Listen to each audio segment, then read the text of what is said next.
ഞാൻ വ്ളോഗും വീഡിയോസും മാത്രമല്ല അപ്ലോഡ് ആക്കലുള്ളൂ. ഇന്നൊരു ഷോർട്ട് വീഡിയോ ആക്കിയാലോ, അത് നല്ല നൊസ്റ്റാൾജിക് ആയിട്ടുള്ള ഐറ്റായി എങ്ങനെ ഉണ്ടാവും, പൊളിക്കൂലേ?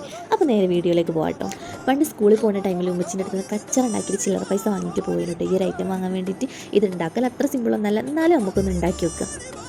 ഇത് ഉണ്ടാക്കുന്നവരുണ്ടോ എന്നൊന്നും എനിക്കറിയില്ല, ഏതായാലും നമുക്കൊന്ന് ഉണ്ടാക്കി നോക്കാം. ഇത് ഉണ്ടാക്കൽ അത്ര സിമ്പിളൊന്നല്ല, നല്ല ക്ഷമ വേണം കേട്ടോ ഇത് ഉണ്ടാക്കിയെടുക്കണമെങ്കിൽ. അപ്പോൾ നമ്മൾ പറങ്കി മാങ്ങില്ല, അത് കൈകൊണ്ട് നന്നായിട്ട് പിഴിഞ്ഞെടുക്കട്ടോ. ജ്യൂസ് അടിക്കാനൊന്നും പറ്റില്ല, കൈകൊണ്ട് നന്നായിട്ട് പിഴിഞ്ഞെടുത്തിട്ട് അതിലേക്ക് ശർക്കരയും നമ്മൾ തേങ്ങ ചെരുകിയിട്ടില്ല അതും കൂടി ചേർത്തിട്ട് നന്നായിട്ട് ഉരുക്കിയെടുക്കട്ടോ.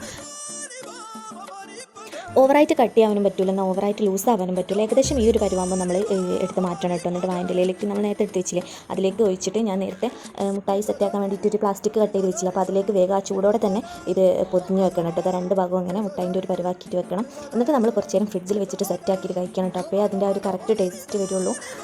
അപ്പോൾ ഇതാ നമ്മൾ സെറ്റായിക്കൊണ്ടിരിക്കുമ്പോൾ കുട്ടികളൊക്കെ ഇതിന് വേണ്ടി വെയിറ്റ് ചെയ്തുകൊണ്ടിരിക്കുക കേട്ടോ. അപ്പോൾ എന്തായാലും നിങ്ങളൊന്ന് ട്രൈ ചെയ്ത് നോക്കിയിട്ട് ഫീഡ്ബാക്ക് അറിയിക്കണേ. ബൈ.